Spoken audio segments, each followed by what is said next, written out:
Hey Harmonizers! In this video, I'm going to show you guys working through some dragon moments with Elysia. We all know that Elysia has struggled with emotional control in the past, and so this is going to be no different from that, but there is a context to how this kind of came about. So first I worked King, and while I was working King, Elysia needed to be tied nearby, so I ended up tying her to a tree. I tried to let her just eat grass, but she ended up trying to walk away. And so then when it was her turn to ride, she was already a little bit more tight. And so then here at this tiny itty bitty little log that I thought would be no big deal, when she goes over it, it's because of the burst of energy that she just gets overwhelmed. And when she feels that, she explodes just like that, how you saw. So she's pretty good if you stay going not too fast and you kind of slowly increase what she's doing. Like if I had done more walk trot, she would have been fine and would have slowly diffused a little bit more. But because she had that kind of burst of energy to get over the little log, it was then overwhelming for her. And this is just part of her journey of learning how to handle thresholds and emotional control and handle energy. So she's really great at being able to stay focused at the walk, but then when you start to add more, it can become troubling.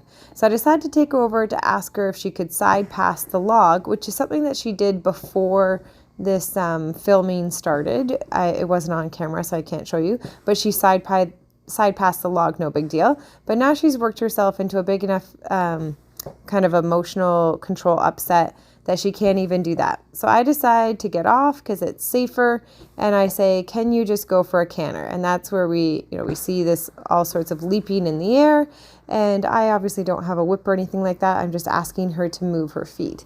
And this is because she needs to learn to find relaxation in motion. If I let her just stand still, I'm sure that she would diffuse. If she stood still and ate grass, she could settle down. But it's more that she needs to figure out that when she's moving, how to let all of that tension go without feeling the need to explode so much. So you can see I'm kind of pressing on her neck a little bit. I'm asking her to shape around me. She's doing some canter and up and over the log, and she has another big burst, and I end up having to let go over the rope because it's just attached to a bridle, which is not a super great thing to be on. Jen, who was on the white horse, ended up staying on. So Lissy ran a good distance away, so I just walk over and I get her.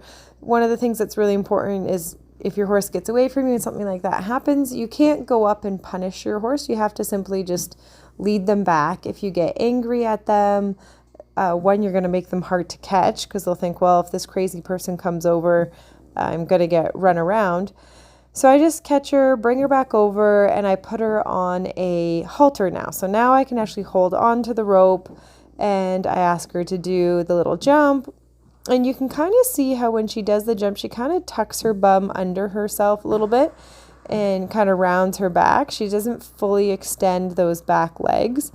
And that's how I know that she still has a little bit of that hidden in her a little bit. And you can see she's just kind of full of spice and vinegar. And it's just a tiny little log. Like, see how she kind of jumped up and she landed and she didn't let the back legs extend? That's her trying to contain herself a little bit. Like, she knows she's full of bananas and that she's not supposed to be. And she's trying to keep it under control. And I'm just basically saying, okay, good job, keep going. Let's keep trying this until you manage to do it calmly and relaxed. And she can see she's like, I can't, I'm crazy. And I'm just holding on to the rope, and then I'll redirect her and say, okay, and let's try again. And just kind of re-practicing, figuring out how to settle herself back down. But back to kind of the context. So she had been tied to the tree and was already kind of upset because she wasn't the one to go first. And I do wonder if I had worked her first and tied King instead and kind of done them vice versa, if she would have gotten so upset. And this was her first off property after kind of getting back into things this fall. I know I'm posting the video out of order, but this video was her first off site. And then the other ones, she's done really well since then. She's been able to avoid all dragon moments. And it's been a little bit better set up for success for her though. So here you can see I'm just repeating the jump kind of over and over. We're going to change directions, do both sides. And I want to try to get her nice and calm and relaxed, using her body and being able to move in motion and not feel that urge when she starts to canter that she needs to explode. So she does that pretty good. I end up bringing her over to a bigger jump to have a more productive burst of energy. I love sending horses over jumps because it gives her permission to kind of explode up and over if she wants to, but it does it in a productive way, not in a pull on the rope and run away way. And so we did that a few times, letting her do that jump. And then I was like, okay, I think I'm ready to get on you again. And we go walk through the water. And of course, she's a total superstar, doesn't care about any of that stuff. I thought for a minute there she might think about laying down. So we had to get boogieing through the water there. And for her, mostly just then worked on trotting and cantering, going away from the other horses and just trying to keep that relaxation and not being too upset about what was going on. See her going through the water, no big deal. And this is because we're training for the Western Tip Championships, where she's going to be coming down to Kentucky to compete in trail and ranch as part of those Western Tip Championships. So I got to start getting her out again, making sure that she's comfortable. And I'm really glad that I did that, because even though she finished on a real high, winning at Horse World Expo and doing really well at Equine Affair in the top 10, it's been several months since she's gone off site. And I know that she's tense through her body movements and everything else, but even if I couldn't figure it out through how she felt and how she was reacting, she also is not drinking well off site. The first few off sites, she barely drank at all. And that's a really telltale sign that your horse is stressed and upset. And then I was so happy on our last show that we went to.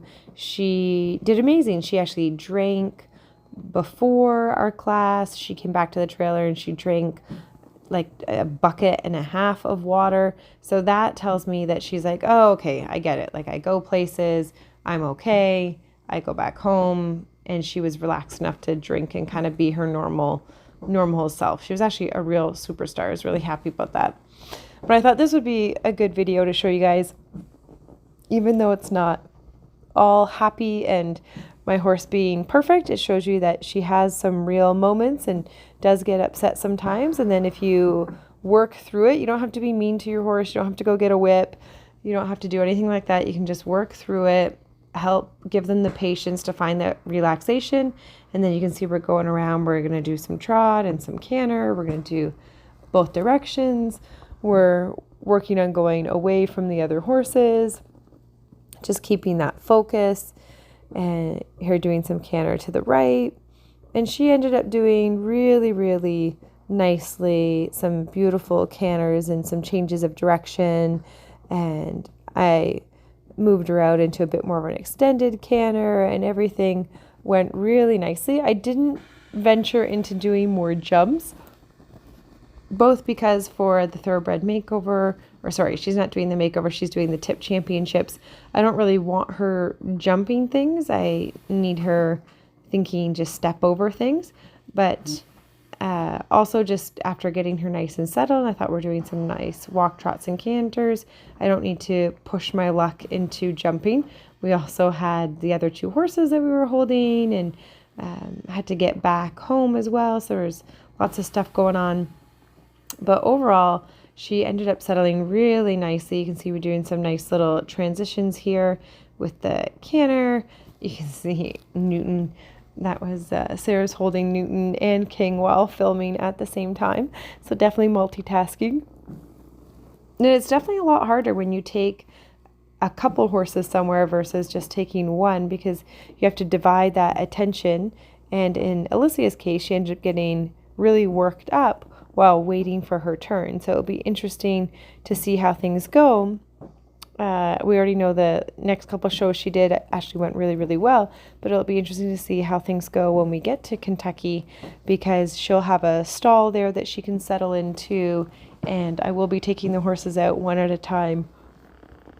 But she'll also have a chance to just kind of get relaxed and start to see that stall as her little happy place. So I'm excited to be back working her again. And she definitely still has some spice, in case you were wondering. You got to see the dragon